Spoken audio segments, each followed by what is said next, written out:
Your job as a head coach is to put out the 5 best players on the court, and you didn't do that this year. And realistically speaking, he rarely, if ever, does that. And that's what pissed me off the most this year, because Rob Dillingham, he couldn't ever get in a groove because John Calipari's too worried about not hurting DJ Wagner, Justin Edwards' feelings. I haven't liked him ever since he had Devin Booker coming off the bench. Y'all remember that, right? These fans are pissed off, and they have every right to be pissed off because there's a standard there, and they're not living up to it.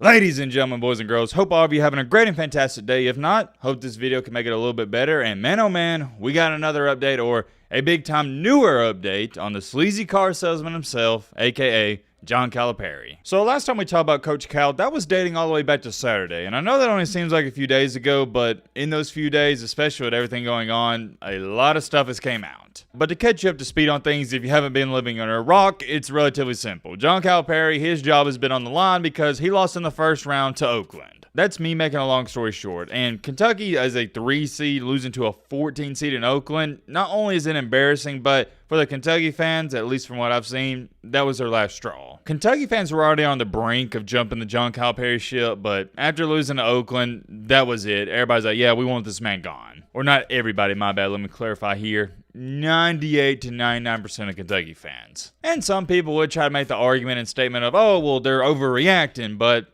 I disagree, because it's not just, and this is what I want people to understand, it's not just the fact John Calipari lost to Oakland. I would say it's more so of a combination of what has happened the past 3 or 4 years combined. And I could sit up here and summarize these past 3 or 4 years, but let's make a long story short, and we all know this, it hasn't been good. But like I said, losing to Oakland in the first round of March Madness, that was the last straw for most people, and all these fans, they were expressing their concerns over social media, and most of them wanted them gone. And that is where we left off on all of this on Saturday, and ever since then, a lot has transpired. I did state at the end of the video on Saturday that at that moment in time, I thought they'd wind up keeping John Calipari. As much as I disagree with it, I thought that's what they were going to do. That's the vibes I was getting from Mitch Barnhart. And also, too, I got some time today, so I'll address this very ignorant comment. Eric Stevens here stated, Matt, get your facts straight. They don't have to pay the whole $33 million at once. Now, if you don't know what Mr. Eric is stating here, in that video I stated, hey, if you want to fire John Calipari, you got to buy him out. And his buyout is $33 million.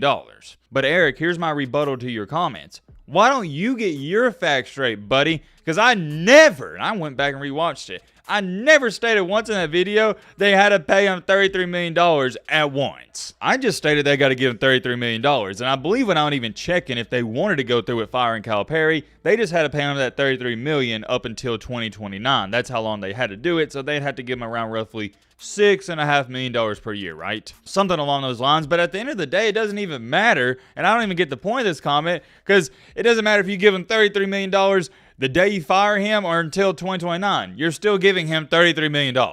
I digress. Getting that out the way, the news came out yesterday that according to sources, John Calipari, he will remain the head coach at Kentucky. And I wish I could hype this up and sit up here and act like I'm surprised, but I'm not. I'd have been more surprised if they would have fired him. And as an unbiased college basketball fan, I think this is a terrible move, not for one reason, but for multiple different reasons. I'm going to ask you all a question. Please fill me in the comment section.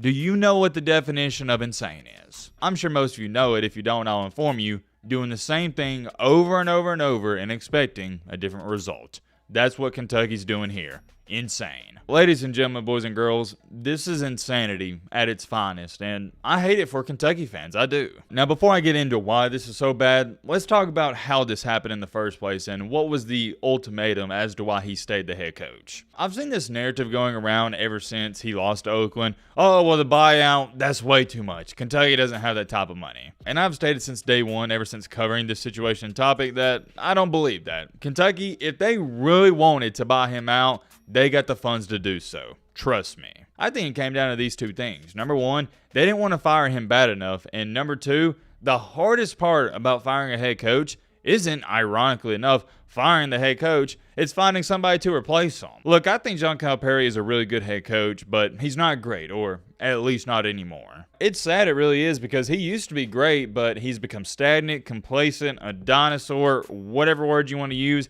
He hasn't adapted. Let me tell you, though, why I think this is bad news for Kentucky basketball. This is dang near the equivalent, if not the equivalent, to your girlfriend cheating on you or doing some shady things behind your back, and you don't break up with her and you just keep letting her back into your life. It raises the question, when are you going to hold your girl accountable, and when are you going to hold her to the standard? Applying that analogy to John Calipari in Kentucky, it's the same thing. I know we're going to have a bunch of Kentucky basketball fans watching this video, and I see you guys in the comment section. Shout out to Big Blue Nation, and y'all always saying hashtag BBN. We're one of the best basketball programs of all time. We're the best in the SEC, yada, yada, yada, etc., etc. You get the point, and that's all fine and dandy.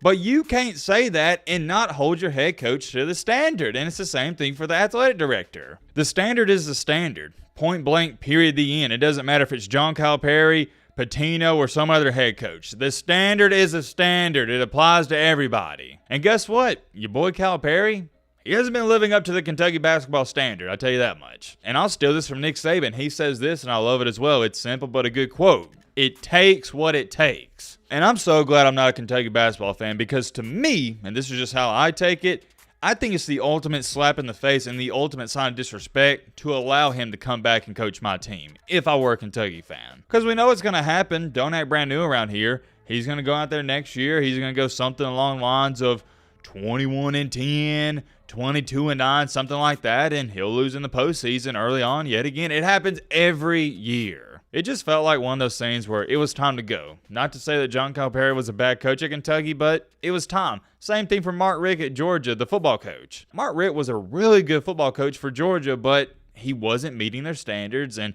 he was winning 10, 11 games per year. So what'd they do? They fired him and brought in a new guy in Kirby Smart, and the rest is history. And let's talk about this. Moving forward, well, you technically can't move forward because you're still stuck on that toxic ex that you know you need to leave, but you haven't left, because moving forward, all these Kentucky fans, they have hard friction with the head coach. I watched every single Kentucky basketball game this year, and at their home games, when they were losing those games, especially the one against Florida, you could feel the friction through the TV. And if it was like that this year, I can't imagine what it's going to feel like next year. These fans are pissed off, and they have every right to be pissed off because there's a standard there, and they're not living up to it. And I know there's going to be somebody say, well, Matt, if you would have fired John Calipari, who would you have brought in? And it's the same thing I've been saying the past 4 years. I started saying in 2020, Calipari should have been fired.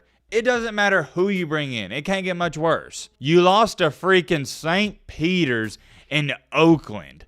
It literally can't get worse. And here's one of the biggest reasons I can't stand John Calipari, and I can't find the quote. I lost it. You're just going to take my word for it. But he stated pretty much that Justin Edwards and DJ Wagner, the reason he didn't bench those guys is because it would have messed with them mentally, and they would have struggled even more. Basically, they would have shut down if they would have been benched. And I understand that completely. I know where he's coming from. Mentally, yeah, they probably would have shut down. But guess what? This is college basketball. John Calipari, if DJ Wagner and Justin Edwards turn into crybabies because they've been benched, that's on them, not you. Your job as a head coach is to put out the 5 best players on the court, and you didn't do that this year. And realistically speaking, he rarely, if ever, does that. That's why I don't like John Calipari. I haven't liked him ever since he had Devin Booker coming off the bench. Y'all remember that, right? Why in the world was Devin Booker one of the best players on the team coming off of the bench? Same thing here. Why? Everybody knows this. DJ Wagner and Justin Edwards.